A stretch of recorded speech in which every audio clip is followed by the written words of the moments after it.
Hey everyone, welcome to today's video. I wanted to do a review on Title Update 6 or Episode 2 or whatever it is you want to call it, the new patch that the Division 2 has just placed, here. Now, I know y'all are playing your Modern Warfares and you're playing your Outsider, the Outer Worlds. Yeah. I'm playing the Outer Worlds too. I think it's a really solid game, but I don't play Call of Duty other than the story modes, and that's it. I'm not really good at PvP shooters, hence one of the reasons I don't PvP in the Division 2. And I guess I'll get to some of that stuff, Dark Zone, whatever, in this whole discussion. So a few things I want to talk about. I wanted to write a script for this, but, I was like, man, I'm talking to family. Agents that are out here are like family. Some we've, been discussing the Division for 3 years. So it's probably not the best context to write a script for, if you understand what I mean. Now, I do have some notes, so I'll be speaking on things like, player power, build diversity, loot, named items, and all that stuff. But let's go ahead and jump right into the subject matter. So the first thing that I want to say with this patch, in terms of how this has landed, is the player power.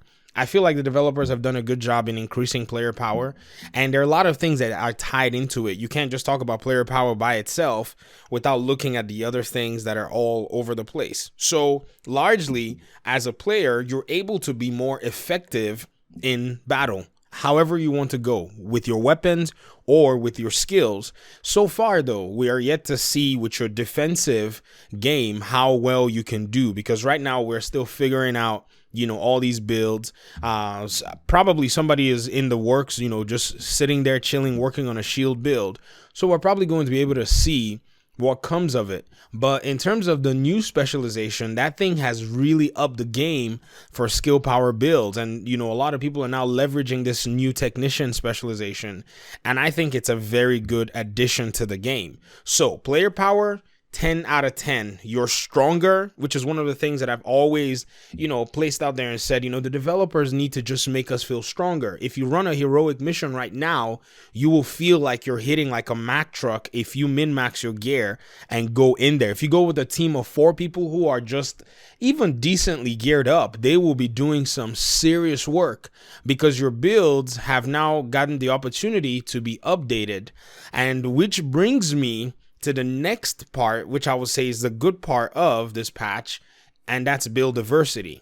Now, a lot of us complained about build diversity when the game first got to its 3-4 month cycle, because by that point we've been able to figure out kind of like where the meta lied in terms of how you run builds. And so pretty much after they nerfed a lot of the talents because of the overpowered clutch build, it seemed like build diversity was gone. The developers seem to have put everybody in just one single category where you were running one specific type of build. I mean, different flavors. It's like eating, it's okay. So the build diversity in the Division then was like eating ramen, different flavors of packaged ramen. I'm not talking about like a chef made or gourmet or homemade, noodles. I'm talking about, you just go to the regular ramen and you're just eating the beef flavor, the chicken flavor, the shrimp flavor. It was still ramen, the cheap ramen, but it was just pretty much, different flavors. That's how build diversity was before this patch. But now with this new patch, you have people on this side of the place serving caviar, some people serving filet mignon, some people serving roast, some people serving cereal. I mean, some people, you whatever you like. If you want ramen, you can even get a ramen type build with this patch. It's actually pretty good the way they've actually opened up and unlocked the game. That's what they needed to do. It was like they were holding down everybody because they were like, we don't want things to get overpowered. Well, players were leaving, just floating, leaving away, like players want to feel powerful. That's one of the things that a lot of these developers need to understand. And I can understand that, in coding the game, you may feel like, and they're developers, if you're listening, whether or not you're listening, it doesn't matter, I don't care. But, if you're coding a game and developing a game, it's very different from when you're just playing the game. That's all we do. We power on the game and play it. The developers power on the game and test it. That's most of what they're doing. They're QA testing, they're working on it. So it's two different perspectives. And so when they hear our feedback, I feel like they need to take it a lot more urgently and work quickly with it, because these feedback, cues that were given, especially with the Division community, are very, very critical for the game. I feel like if they had worked on build diversity in earlier patches, the community would have continued to play the game much longer. But because they left the build diversity and were doing nerfs and all this, that just turned people off, because after all their work, they felt like everything was thrown away. But now it's easy to recover from whatever build you were building. It's easy to build different variations, different flavors. And so it's, dude, or dudette or dudess, whatever it is, bro, sis, if you're looking at, say, the game from the lens of the former patches, you will not believe the kind of game that the Division 2 is right now. You'll be very surprised to see how diverse builds are currently. And then the reason these builds are, currently leads me to my third set of reasons in terms of why we now have build diversity and player power. And that's because the loot was reworked. Now every brand set has got a 6-piece item. It's just better. The days of saying, I wish I had this, are pretty much long gone with just the push of one button. And I think the developers were working on this and deliberating on this earlier on, but I feel like from the original design, this should have been a thing.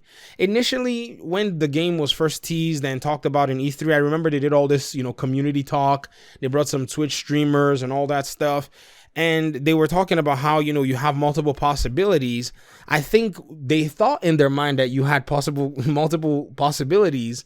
And, they're a studio of 400 people. But the gamers are a studio of probably 4 times more, exponentially more, if anything, more than them. So the possibilities that we could see after we'd explored the game were very minimal.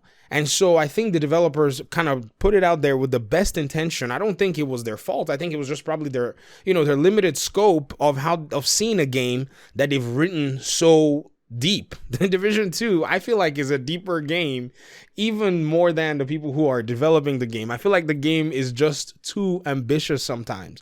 But now we have a loot rework. We have targeted loot systems where everybody can farm what they want. You can literally come back from work, turn on your game, and look on the map and say, nope, I'm not farming today. And you can do something productive. And then you can come back and say, oh my goodness, I have to farm today because the gear that I want is right here.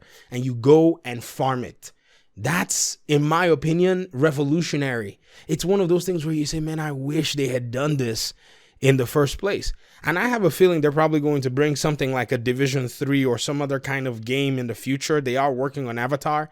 This targeted loot system, if they're ever going to release another looter shooter, needs to be put out there day one. If they don't put it out there day one, then I don't know what else to say, to be very honest. It's a wonderful system, and it's been welcomed by the community. Even people who were naysayers saying, this game is all... They are still saying, this targeted loot system, I wish they had brought it earlier, but now I can appreciate how it works because it just makes the game better. And then, even with the targeted system, every single loot location matters. People are getting exotics from just open world chests. Literally, I saw comments on the channel just the other day, somebody saying, oh yeah, we were running around the open world and we just opened one of these chests. Not even the named faction chests, like the random, green crappy one that you see there that will give you 2 gear items or sometimes 3 or whatever. And these things are dropping exotics. Somebody like me, I don't have exotic in my RNG. It's not there. People give me exotics. And so far with this new patch, I already got one. I got the Sawyer's knee pad drop for me. Oh my goodness. The last time I saw an exotic fall from an NPC for me was like World Tier, the beginning of World Tier 5, when I was doing CDC, and the shotgun, the Sweet Dreams, dropped for me. But other gear items and brand set items do drop for me in very good rolls. I'm not going to lie. But when it came to exotics, dude, I had no single luck at all. But now, because of the abundance of possible, locations for these things to drop, I feel like they've tuned the number of these exotics even more. Now, in terms of the Eagle Bear, I do not know what they've done in terms of that. But to be very honest, they've already gone ahead and kind of nerfed the Eagle Bear because, I don't know, some complaints in the community. A lot of people did not like that. I did not like that. I felt like after all the work I put in, I needed to have that gun to still be the best weapon in the game. And in some aspects, in many aspects, it's still one of the best weapons in the game. So if your Eagle Bear has been nerfed and that's the only reason you are leaving the game, you know yourselves, you're my buddies, I'm talking to you. You can come back and you can farm and get a better build. You don't even need to farm for more than like an hour. To be very honest, I'm not joking. Like, many people will think I'm exaggerating when I say all you need to do is just farm for like 45 minutes. Take a group of 3 people who are on your team and just tell them what you're looking for, and you guys farm that area. You will most likely get something close to what you're looking for. It's absurd. This is, in my opinion, reminiscent of patch 1.4 of the Division 1. I think this nostalgia of when loot was just falling everywhere, I think they brought that same thing back. They need to open up this loot system in the onset of the game. I don't know why they keep... Why would you hold yourself back? You know, it's like the guy that, I don't know what example to give, but I'll just move on to the next one. And that's named items. Named items are now added to the game. This is a good thing. This provides more diverse options for you to use. It just unlocks the build diversity even further. You know, the named items, you know, they have these perfect versions of talents. They're limited in a sense, so you kind of have to work them into your build if you want to use them. You can ignore them because, you know, in most cases, they're only a few percent, except some of them, like, you know, 0 Fs, and I'll give a full video to that. You know, really make big game changers, but largely they are very good. I mean, the weapon talents on them in some cases. Now, some of them are just okay, but some of them are just phenomenal. Like the Pyromaniac, it's a police M4 that has, you know, a talent that is absolutely better than its regular counterpart. And some of them, you know, are just okay here and there, but you can use them in your builds. And then you even have new talents. You have very good new talents for building a good weapon damage build. I feel like your Eagle Bear is probably still going to be hitting just as much. I mean, if you go online, Solid FPS did a video on his build with his Eagle Bear, and he's hitting almost 101,000 headshot damage. How many of you was your Eagle Bear hitting 101,000 headshot damage in patch 1.5? If that was the case, well, then you still have that till now. Now, if you had anything more than that in that patch, then I almost can say that you have something even better once you roll over to this patch, because there are many ways. There are many talents that are now more useful, and this just makes the game better. I mean, I'm 12 minutes in and I'm just halfway through my list. So if you're still listening, then I'm going to keep going on. And if you already say, well, this doesn't change my mind, and that's fine. It's your decision. There are other games out there that you can be playing, and I can understand that. But if you want to keep going, I still have some more, and that is UI changes. Overall, they changed the UI. They've made it look more clean. It's a little strange. I just feel like another thing they could have done better with the UI, though, is in terms of mods, they could have made the mods for you to be able to sample the mods and see how they'll affect your build. You know, when you're scrolling over gear, it will show you, you know, your stat increases and decreases, your stat changes in terms of if they're going to increase something like armor or whatever, or health, or, you know, your damage on your build or whatever it is. But in terms of, you know, the mods, they probably need to find a system where you can actually just sample through them or whatever. And that way, you know, when you're trying to pick a mod, you kind of see what effect it will have. But largely, you're usually trying to pick the mod that works for you. So this is just probably one more of a quality of life step that I think I can do without, but some people are saying that this might be a thing that they need. Another thing too is the stash size increase. That was a very good step on their part because of the huge number of gear that you be having right now, which, to be honest, you don't even need to hoard anything. You can throw away a whole bunch of your stuff except some really unique items. And I think I'll be doing some research on that. If I can find some more, I can compile a list of things that are no longer rolling in this title update 6 that you probably need to hang on to. One of them is explosive damage on ongoing directive chess pieces. So I have to make a video correcting that because I talked about it a little bit, but I kind of put a slight disclaimer there. But ongoing directive right now, according to some people, doesn't roll explosive damage. I need to find that out myself, but we're still having that discussion. Also, recalibration has been changed a little bit. Some people have asked for being able to recalibrate more, either 2 talents or 2 attributes, or 1 talent and 1 attribute.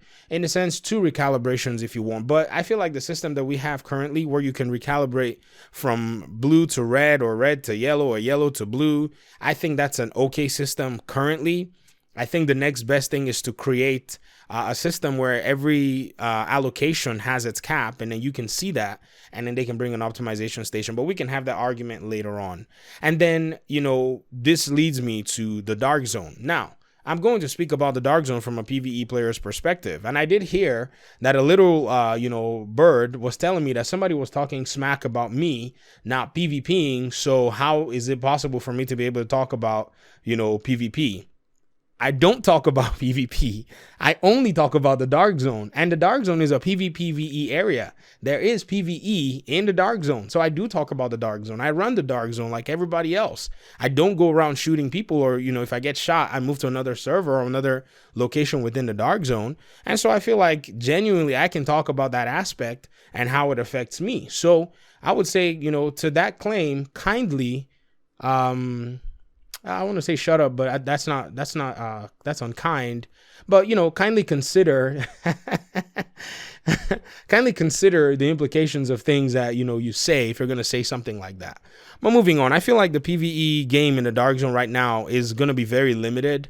As a PvE player, the allocated loot changes, and sometimes, it pushes into the Dark Zone. So usually I find myself just staying clear, because there are a lot of people in the Dark Zone now, and people are very eager to PvP and try their builds out. And so what I do is I just kind of leave the Dark Zone for people who want to, fight themselves. If somebody fights me, in fact, sometimes I message them and say, hey, rogue people, what are y'all doing? Are you guys fighting, or are you guys farming? Like, what's going on here? And many times if they don't respond, then they want to be killing you. But usually they'll be like, oh, I'm just testing out my build, you're fine. And yeah, I kid you not, they'll just do that.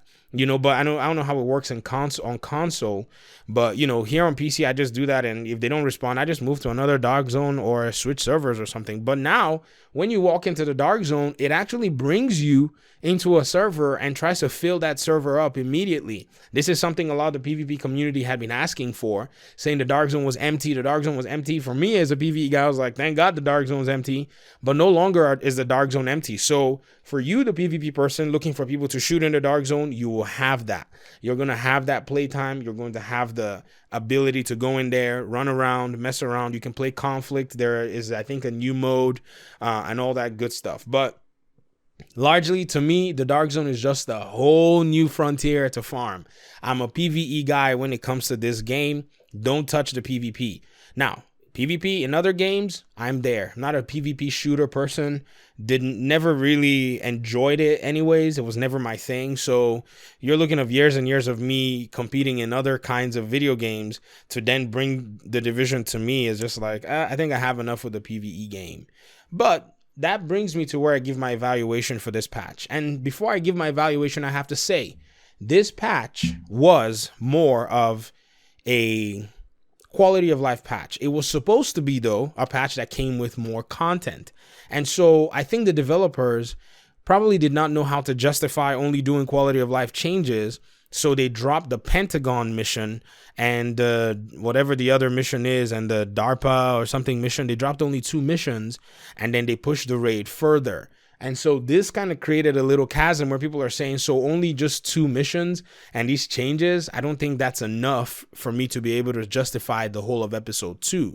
And so if the developers want to do something cool, they can bring out this raid as its own separate patch, and then, or they can put it together with the new content that's supposed to come around later on. But however they're going to do it, they have to make it up to the community. Many games do not delay their DLC or their content.